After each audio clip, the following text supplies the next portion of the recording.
Hello, everyone. This is Mitchie, and welcome back to the Manic Manor podcast.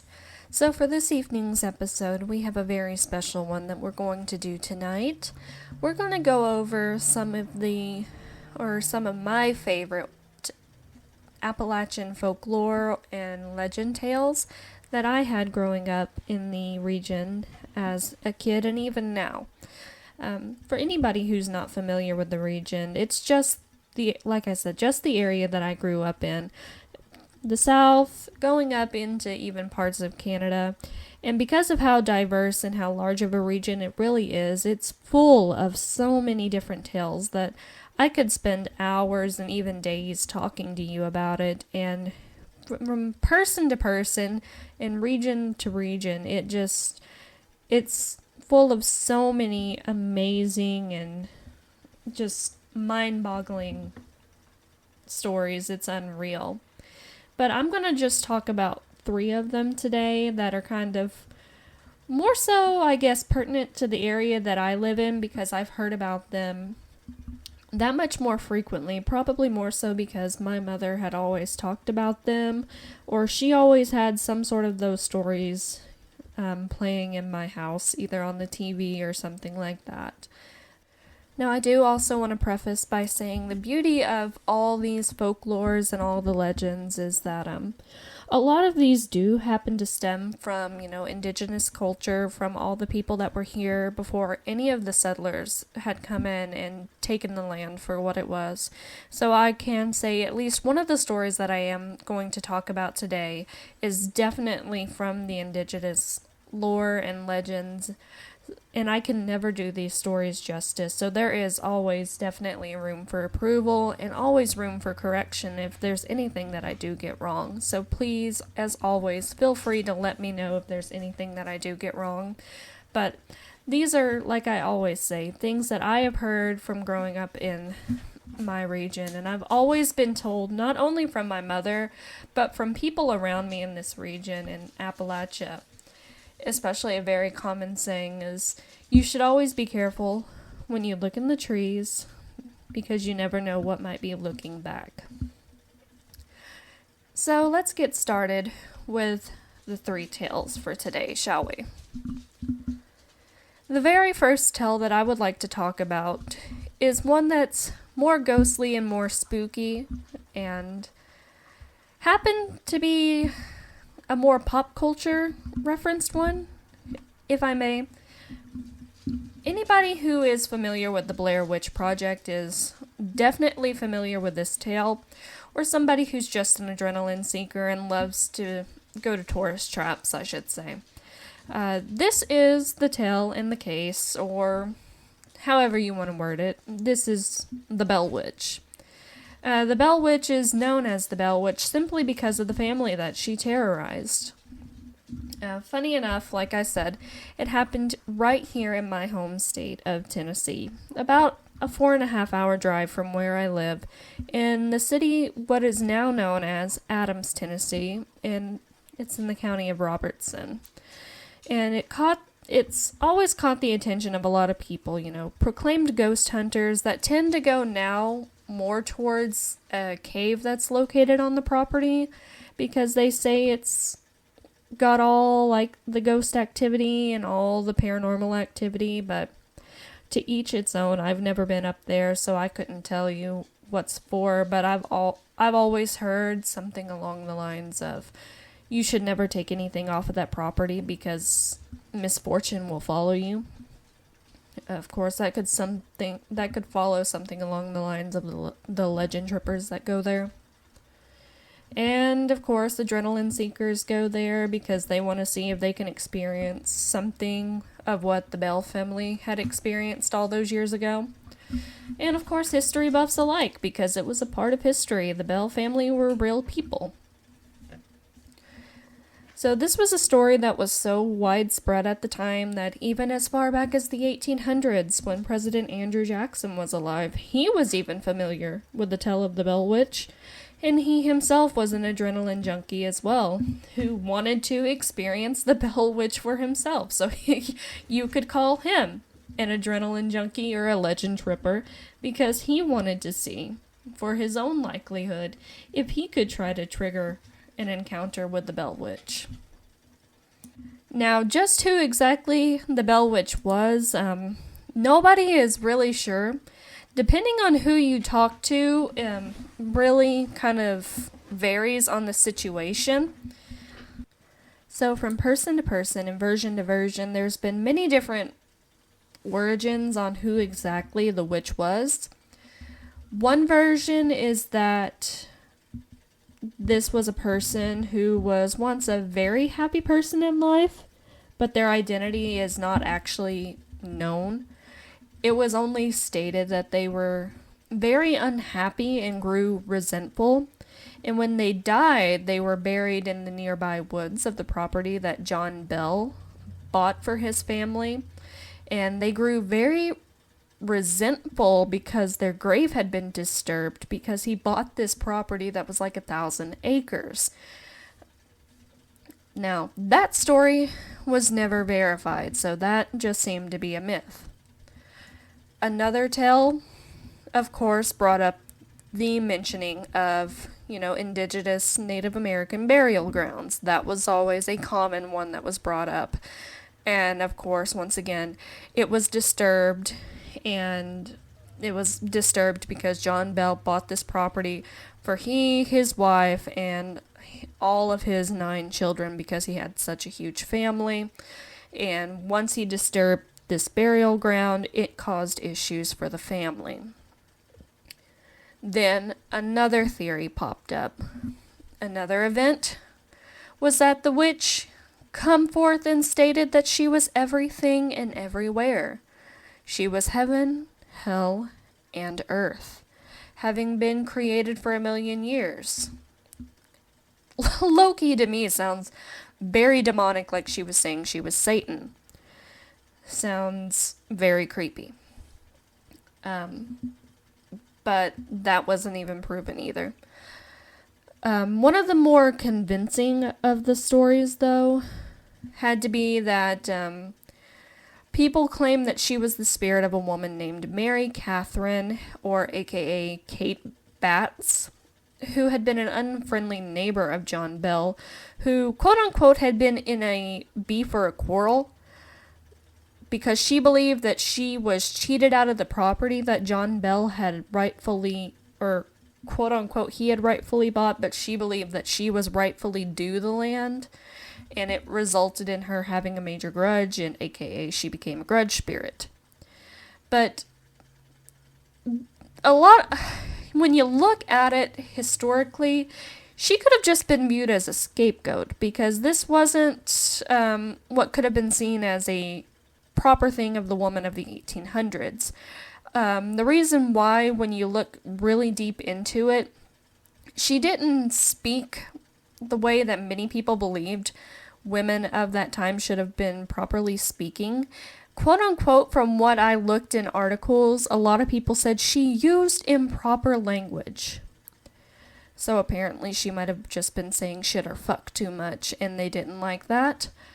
And they also said she acted in ways that others thought was strange.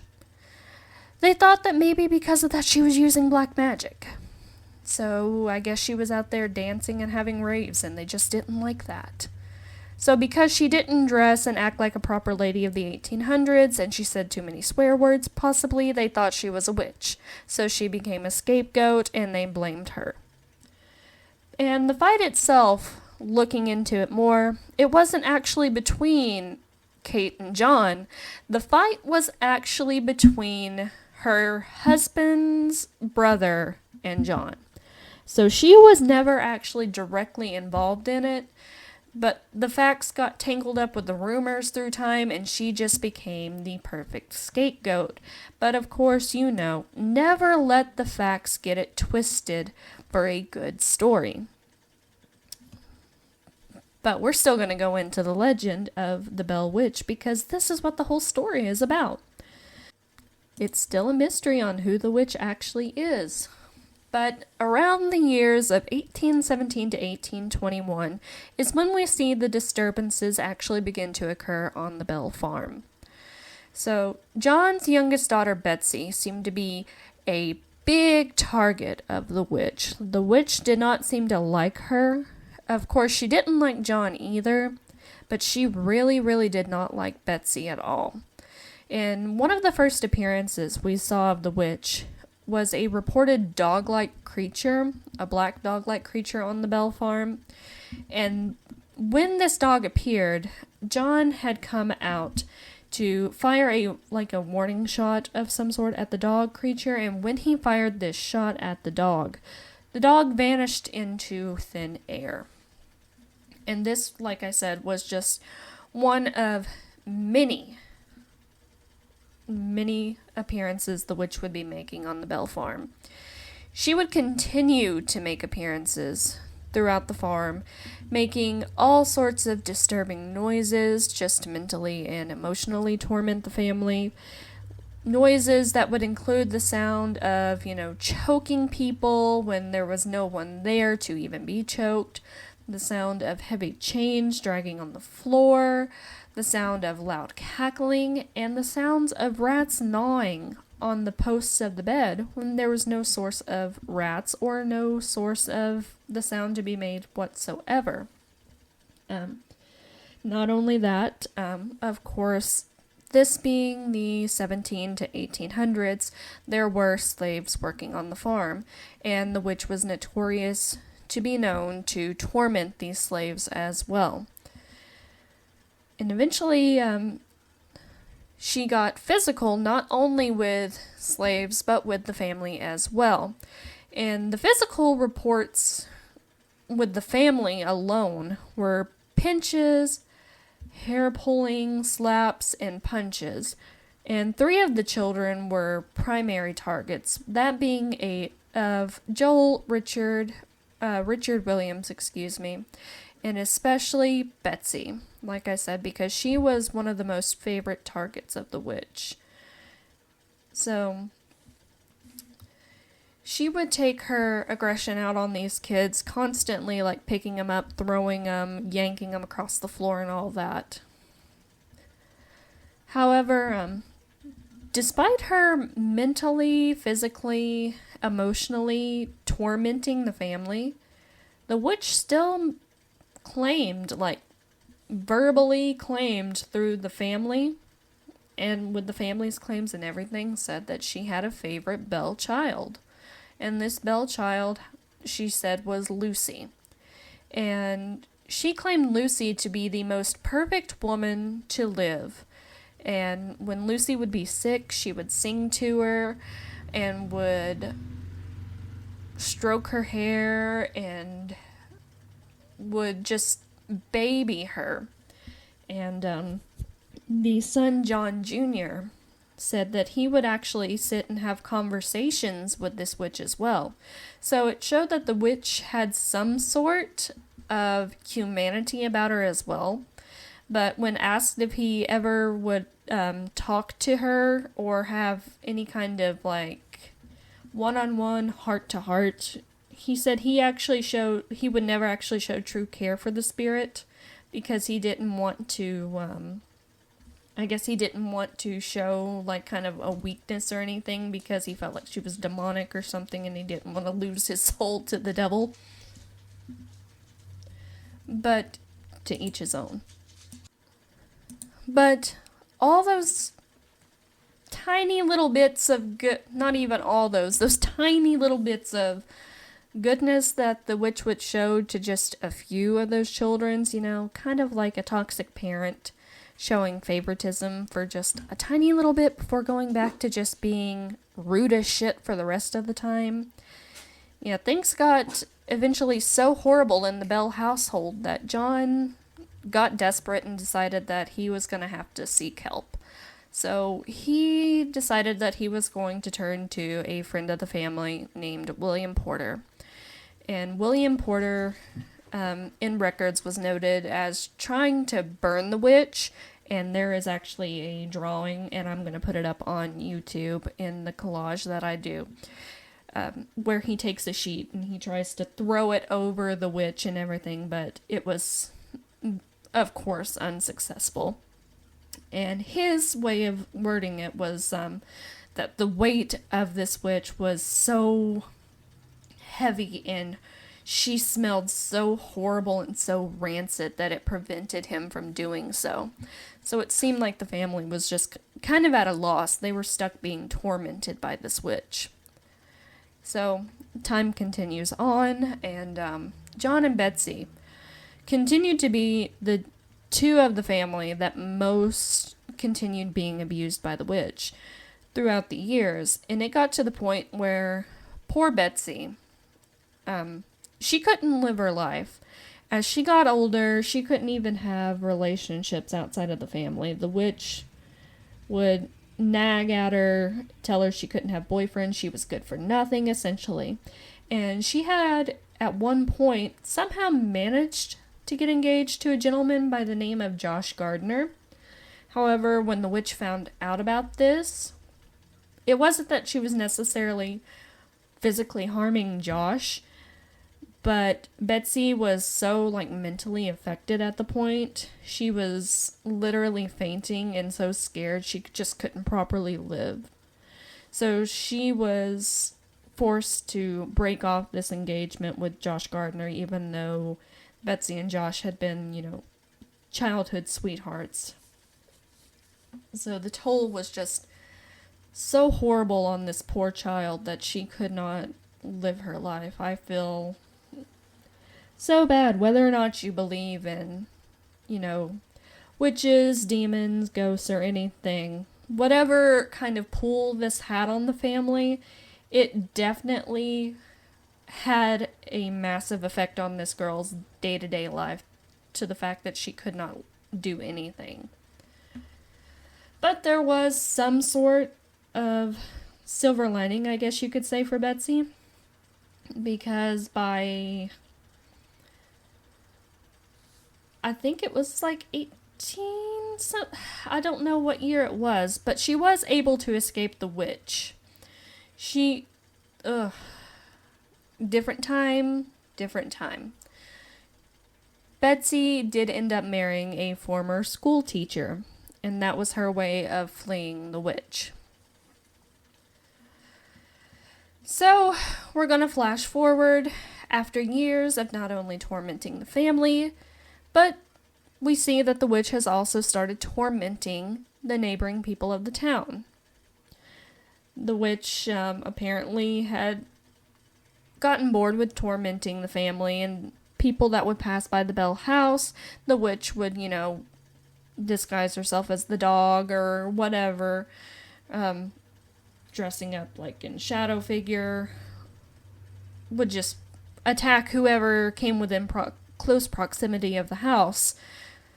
She now decided that since she didn't have Betsy to attack anymore, and I guess with all of the Bell kids, slowly leaving the house, now she was going to have to settle her score with old John. So John had started to fall extremely sick. We've got, it's 1820, he's fallen ill, he's been laying in bed, so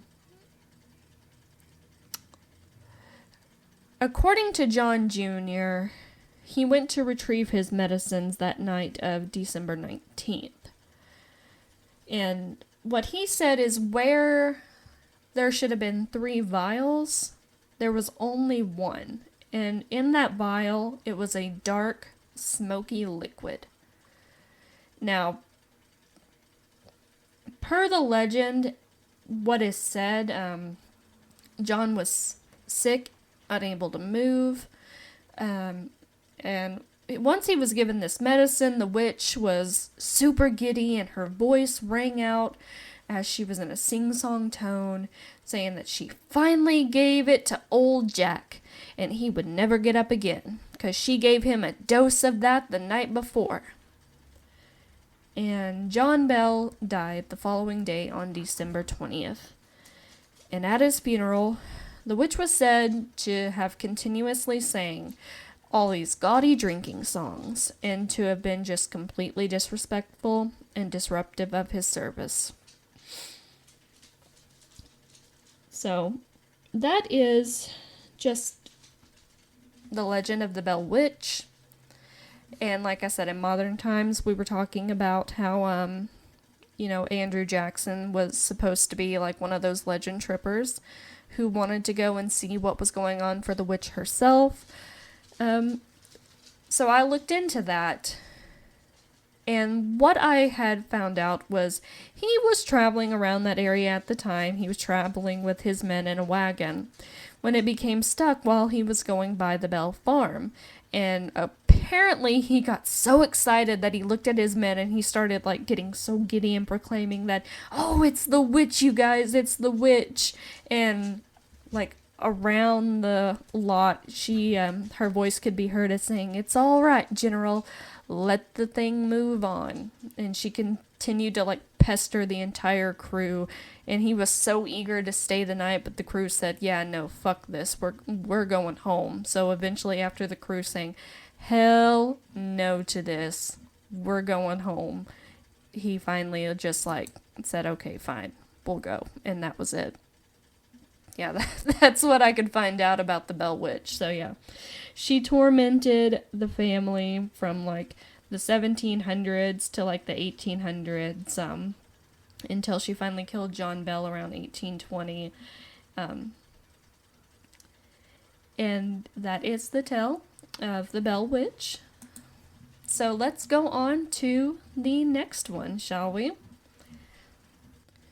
This next one, anyone in the United States, especially in the South and the West Virginia region, definitely knows of this case. This is the absolute infamous Mothman. Like I said, this is more an urban legend type than it is anything. If you've watched the X-Files or have watched the Mothman prophecies, you are definitely familiar with this movie, but legend. So, the most infamous story that people hear about Mothman, or at least Mothman being accredited for, of course, everybody would know, is the Silver Bridge collapse. But I'll go back to this one. For anybody who doesn't know about Mothman, I'll kind of talk about what Mothman is. A lot of people look at him as this thing that's like a mutated type of creature or humanoid creature, stands extremely tall, beady red eyes, huge wingspan. And exactly what the name says. Looks like half man, half moth. And ever since I was a kid, people would always say, "Oh, it was a government experiment gone wrong," and he hides away in this abandoned government facility that's not been used in like decades, and he always would like come out in the middle of the night and stalk the couples that are in their, those retro-looking cars from the 50s and the 60s as they're going to Lover's Lane. That's what Mothman was known as, and I think that's what he's still kind of known as today for anybody that looks at him. He went from being, something that was feared to something that's a beloved cult classic now. Originally when the fear of him started, he was being compared more to the sandhill crane type of bird because, they have the red forehead that might, I'm just saying this very loosely because I don't know how you could really mistake this for something that looks like a humanoid man flying in the middle of the night, has the red forehead, has a huge wingspan that can be up to 7 foot tall, flying around. But to each his own. That's what the local sheriffs tried to blow off reports of these paranoid children, or not children, but teenagers. But we'll get into the story here. Sightings of Mothman, like I said, date back to 1966. And his description, like I said, has always been the same. A large humanoid-like creature with blood-red neon eyes. Large wingspan. It goes out huge, vast. We're talking like 7 to 10 feet tall. Not tall, but wide. His most infamous story that people compared him to was with the Silver Bridge collapse on December 15th of 1967. It happened in Point Pleasant, West Virginia, that resulted in the death of 46 people when there was like some sort of beam or some sort of screw that had come loose on the bridge that caused all these cars that were just sitting up on the bridge to just plummet into the river below. And a lot of people had claimed to have seen this creature flying over the bridge the days prior and thought that he was like a omen of the bridge collapsing. And that's how he got associated with it. So his first initial sighting was with, of course, the local teens. Couples would report seeing this figure flying in the area. And the local sheriff and authorities, like I said, they would blow the reports off as nothing other than, the large birds of the sandhill crane, which was the bird with the 7-foot wingspan. Wingspan. But witnesses still said that they had this feeling of dread, and they believed it was a bad omen when they saw him initially. And somehow, rumor would spread about him, and they thought that he was taking up his vacancy, and his home was this vacant nuclear power plant that was on the outskirts of the Point Pleasant area, leading them to believe, of course, that he was a product of a government experiment gone wrong. But as quickly as the sightings of him began, they ceased right after the collapse of the Silver Bridge. And that last sighting was reported right after that bridge collapse of December 1967. And a lot of people were like, well, maybe that sighting was just a coincidence, or maybe it was meant to be more. Now, of course, like I said, the bridge collapse was attributed to faulty suspension. Many people still conjured up conspiracy theories that, oh, no, it was a 200-year-old Shawnee curse. And this curse was said to be the result of the indigenous tribes who were murdered on the land, which is now the Point Pleasant area, because of a chief who was known by Chief Cornstalk. I want to say his name is Chief Ketuga, and I think I'm pronouncing that name wrong, so please correct me if I'm saying that wrong. I feel terrible if I am. But he and his people were murdered, and his curse was something along the lines of, "You have murdered by my side my young son. For this, may the curse of the Great Spirit rest upon this land. May it be blighted by nature. May it even be blighted in its hopes. May the strength of its people be paralyzed by the stain of our blood." And so this happened back in 1794, when the town of Point Pleasant was founded, and the old fort where the chief was murdered. His grave was completely moved, and people kind of put two and two together, thinking that, oh, because his grave was disturbed, his spirit and everything is upset, and of course his people's spirits are upset, so this has created a curse. But of course, this was just a theory. This is just a theory that a bunch of people online had created up, but there's no way to prove that.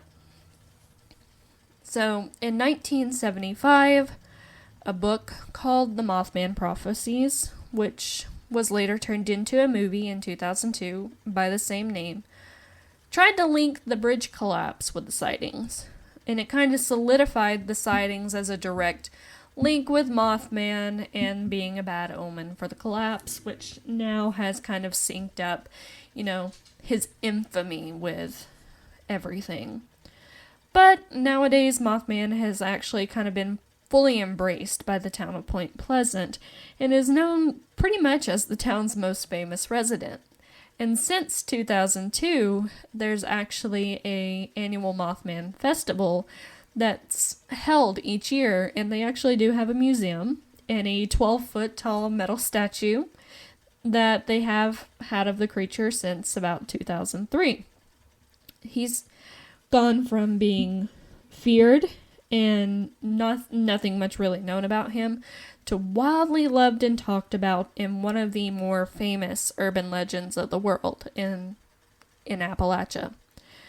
And actually now, recently, I think as recent as of 2016, somebody had uploaded a photo in the Point Pleasant area saying that there was another possible sighting of Mothman. And some people say that there was another possible one of him in the Chicago area. So some people tried to say, oh, maybe there's two Mothman. But who knows? But now we'll go on to our third and final one. And this one is the one that actually, like I said, is more of the indigenous and kind of has questions on where the tale actually originated. Some people say it originated in Appalachia. Some say it's more so in the Montana area. But a lot of people, if they've played the game, Until Dawn, they're definitely familiar with this creature. It's very famous. It's gained a lot of popularity. I've especially seen it a lot on TikTok here for some reason. But this is the Wendigo. Now, I can definitely say, of course, the Wendigo has been known to be found in the colder areas of the world when you're talking about the folklore, when they're talking about it, and, of course, in the Canada's central regions. But, of course, the Appalachian Mountains, I have heard a lot of folklore and legend that have found themselves to be talking about stories of the creatures as well. Now, the Wendigo, of course, is a creature with a bloodlust for human flesh, and regardless of however much they eat, they always stay hungry. And, of course, this is where they get the classic cannibal tag from. Mainly, they're thought to have once been humans who are now overtaken by an evil spirit that are now transformed and have long since gone and have strayed away from who they once were. Other versions of the story may say that these are just people who have made deals or pacts with darker beings or evil spirits or even the devil himself. There was a story or a folklore or tale of a warrior who made a pact with a being to save his tribe and sold his soul, and as a result he was transformed. However, once peace was returned to all of the tribes, the need for the creature that he became was no longer needed. So as a result, he was banished, and the man who had once sacrificed everything that he was sent away, and his soul was outcasted. And of course, this caused him to become vicious and angry. Now, there are people who believe that it is still possible that the soul of the person still resides within the Wendigo, where the heart is supposed to be. But you have to kill the human in order to kill the Wendigo. So, in short, even if the person is still within the Wendigo, there is no hope. You cannot retrieve the human back. The only way to get them is to kill them. So, there is no hope. So, their only weakness seems to be iron, steel, and silver. And usually the best method has been noted that you have to shatter the heart with a silver stake, then you have to dismember the Wendigo with a silver axe. So silver seems to be the kryptonite of choice for this. I don't remember in the game Until Dawn if they did that, but yeah, if you do happen to encounter one, definitely keep silver on hand. Now, as far as physical formations go, they're known to appear as monstrous, with some kind of form of human characteristic, or possibly be human who has long since been possessed by a spirit due to being associated with cannibalism, murder, insatiable greed, or another grotesque taboo. The embodiment of this creature is that of an evil spirit that just devours mankind. Now, the evil spirit is known amongst many indigenous tribes, with all of these tribes describing the creature as being giant. Like, we're talking well over 15 feet in height, with fangs and glowing eyes, horrible claws. Like, they'll either have jaundice-like yellowing skin or matted hair, and have some type of power that causes them to have immense speed or stealth, and they're known to be a perfect hunter.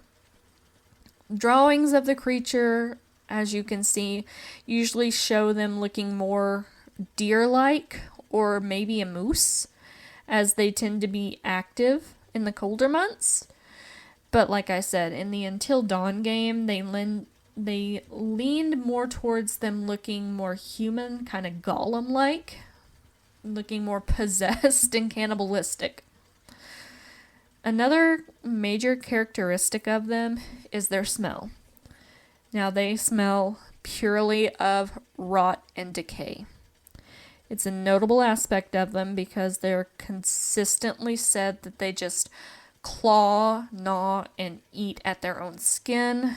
They're always hungry, they're gluttonous, they've got the appetite for human flesh, and of course they're doomed to constantly roam the land for the rest of their lives, or they're just gonna starve. So there's nothing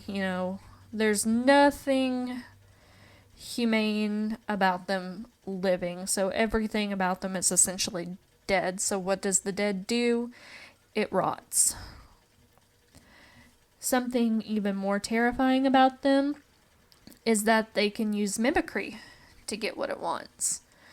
So many people have reported hearing wailing and cries, or even hearing the sounds of their loved ones when they weren't even around, or swearing that maybe they had a possible encounter with these creatures, as mimicry is their favorite method of seeking their prey. As Wendigos, with their matter of hunting, is they don't actually stalk and hunt, they lure their prey to them. Some people believe that the stories of the Wendigo was actually more so of a lesson or a response of the indigenous people for the non-native violence that was against them, which, when I looked into it, it makes a lot of sense. Some think that the Wendigo legend really only came into fruition after the Europeans had come into contact with the Native Americans. It may not have necessarily been like a ghoul type of creature that went bump in the night, but mainly like a concept, just plain and simple, a concept of like the greed that devours who we are as people. So instead of this actually being a creature in Native American lore, it was just like kind of a folklore to talk to, pass on to their children and everything, to teach them how not to let this greed consume you because it will rot you from the inside out. And when it came to, like the disappearing people and the cannibalism in local areas of the past, skeptics, tried to brush it off as excuses on how can you blame people when you didn't want to starve to death, but regardless of how the Wendigo stories started, many people still believe the tale of this tall, scary creature that lurks in the shadows, waiting for you to partake in taboos. But either way, whether or not it was more so a moral story or a literal tale of a creature that goes bump in the night, either way that you want to look at it, it still is a very heartening. It scares you either way that you go, I guess is the really good way to put it. Whether it be physical or, moral, it's still absolutely terrifying.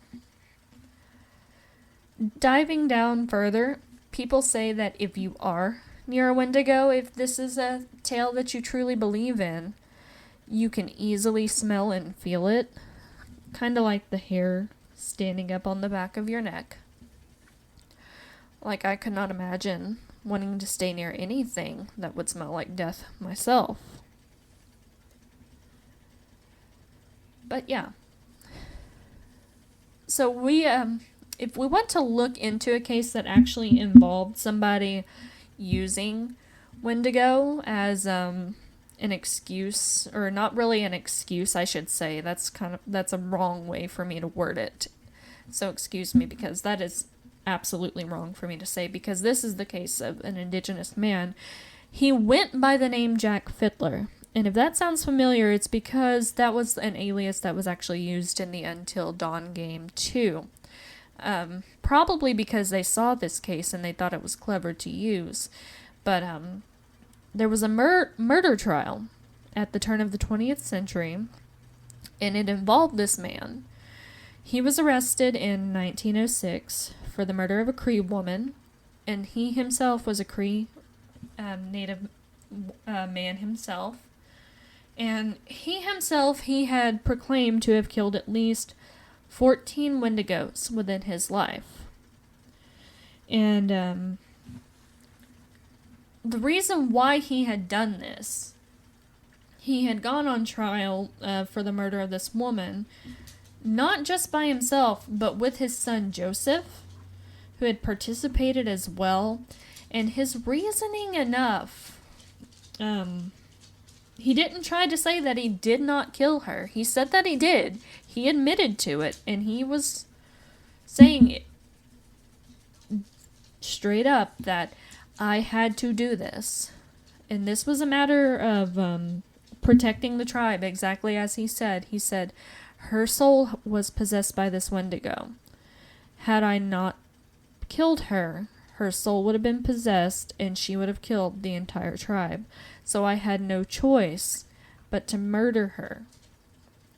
Now, this could have definitely been a culture thing, but unfortunately for Fiddler, who was 87 years old at the time, even in 1907, when this went to trial, it didn't really convince the jurors. I guess they didn't really care much about that culture thing, or they looked at this and thought this guy was crazy. Whatever reasoning it was, it didn't matter because he was convicted of the murder and imprisoned. So they didn't care that his tribe looked at him as a success. They didn't care that all this evidence was brought up that, Wendigos are very notorious to kill. You've got this process that you have to do in order to kill them. They were like, yeah, no. You still murdered her. You're going to jail. But that was a case that showed the that it's actually that it was used in real life. But those are some of the cases those are 3 of the stories and legends that I have heard of growing up in the South and growing up in the Appalachian region. And I want to thank you guys for listening to this today and listening to my rambling on. So if you guys have more tales that you would like to hear or have any recommendations as well, please feel free to reach out to me and let me know. You can reach me at manicmanorpodcast@gmail.com. You can also reach out on Facebook and Instagram at Manic Manor Podcast. And as always, I hope you guys have a fantastic week. Stay safe out there, and I will see you in the next episode.